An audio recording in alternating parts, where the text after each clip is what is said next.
Mon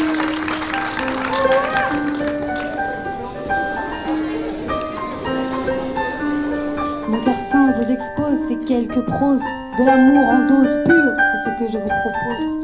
Ma peur implose, mon cœur implore, mais pour que cela cesse, mon cœur rose de glace insiste, il me dit avance tant qu'il en est encore temps. Petite fille au fond de la classe, cachée dans un coin, elle pense que c'est sa place, patience. Un jour elle rencontre éloquence. La paix c'est le message qu'elle passe, elle chasse la haine à coups de voûte verbale sur ces quelques notes de piano qui accompagnent et font danser mes mots. Eloquentia, ce soir c'est à vous que je m'adresse avec tendresse.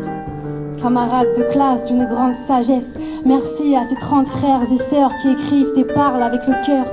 L'aventure était si belle, elle nous a liés. Je vous assure que je ne pourrai jamais l'oublier.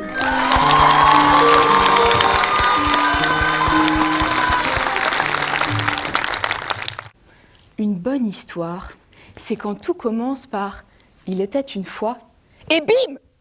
L'élément perturbateur. Qui le héros va-t-il devoir affronter? Quelles vont être les épreuves qu'il va devoir surmonter? Quelle est sa quête? C'est ça la vraie question. C'est pour cela qu'on aime lire et qu'on ouvre un livre.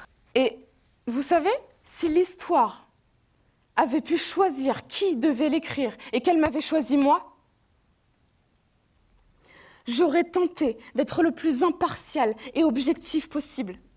J'aurais rapporté la réalité des horribles merveilles. J'aurais mis en lumière d'incroyables banalités. Le temps est donc affaire de sens, de ressenti et de sens qu'on lui donne. Mais il est aussi affaire de direction. Le temps passe, mais n'avance pas toujours. La marche de l'histoire, la petite comme la grande, est faite d'aller-retour. Inverser le sablier serait changer le cours de la vie, son sens, ses symboles et nous-mêmes. Et pour toutes ces raisons, on est d'accord que c'est impossible. Et pour rien au monde, je ne chercherai à remonter le temps. Ce discours qui vient de s'écouler est dans le passé, et pour cela, pour toujours, je l'aimerai. Merci.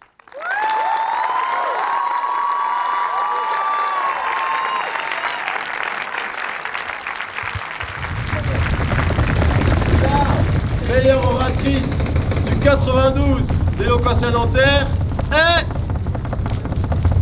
Marine.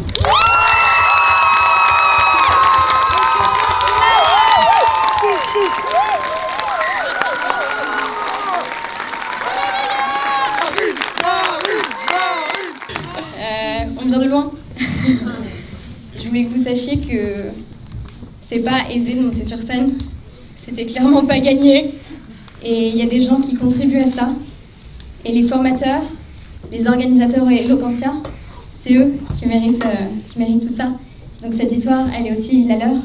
C'est grâce à eux. Donc j'aimerais que vous les applaudissiez. Je suis quand même entourée de femmes éloquentes, intelligentes, qui sont là, qui ont parlé avec leur cœur.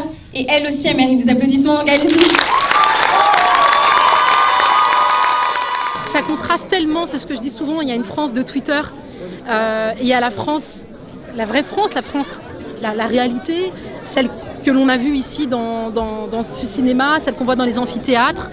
Et donc c'est ce que je disais, c'est vraiment porteur d'espoir. Et j'espère qu'on va garder, vraiment prendre une capture, une image de cet amphi et se souvenir que c'est ça l'actualité, c'est ça qui fait l'actualité. Je remercie aussi l'équipe d'Éloquentia France. Rachel, je sais pas où t'es, mais c'est pour toi ça.